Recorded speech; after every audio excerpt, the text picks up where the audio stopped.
ගරුතර ස්වාමින් වහන්සේලා වඩම්මවා ගෙදරදී සාංගික දානයක් පිළිගැන්වීමට නිවස සූදානම් කරගන්න අයුරු තමයි මම අද ඔබට මේ වීඩියෝ එකෙන් ගෙන එන්නේ.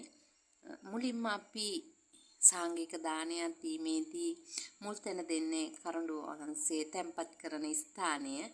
ඒ සඳහා පිළියෙල කරගන්න එම කුටිය තමයි මම මේ ඔබට පෙන්වන්නේ.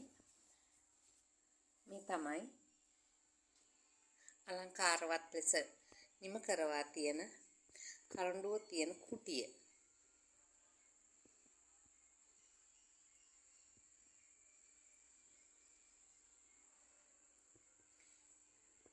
මේ විදියට මල් ආසනය බුද්ධ පූජාව තැබීමට තමයි මෙම ආසනය තිබෙන්නේ.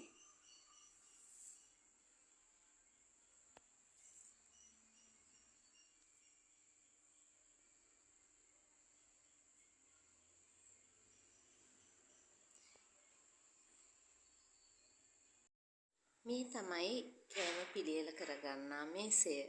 මේ එහි තමන රෙදි කඩ.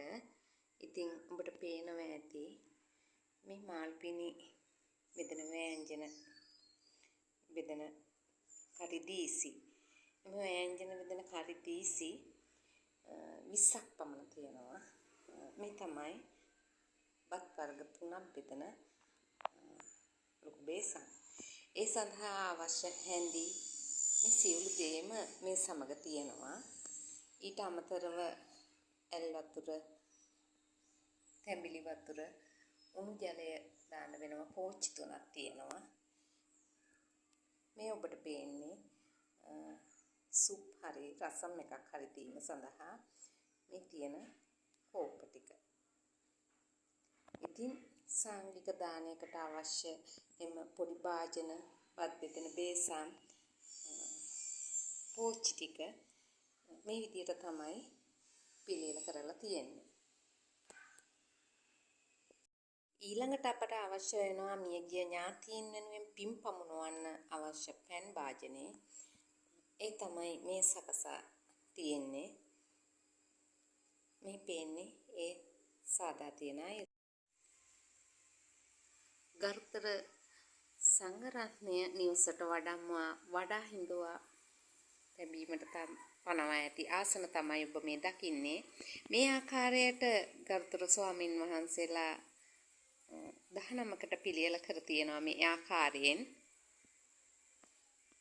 මේ තමයි ඔබ දකින්නේ ඉදිරියෙන් තියා ඇති පෑන් කෝප්පය සහ පළතුරු සඳහා ගන්නා එම භාජන.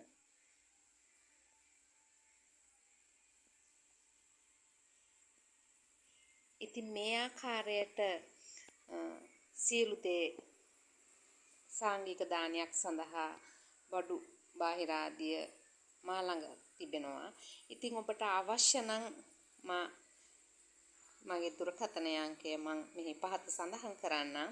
ඔබට අවශ්‍යතාවයක් තිබෙයි නම් මම නිවසටම ඇවිල්ලා මේ සියලු දේ සාංගික කටයුතු සඳහා සියලු දේ මා පිළියෙල කර දෙනවා. ඉතින් ඔබට පුත් සරණයි.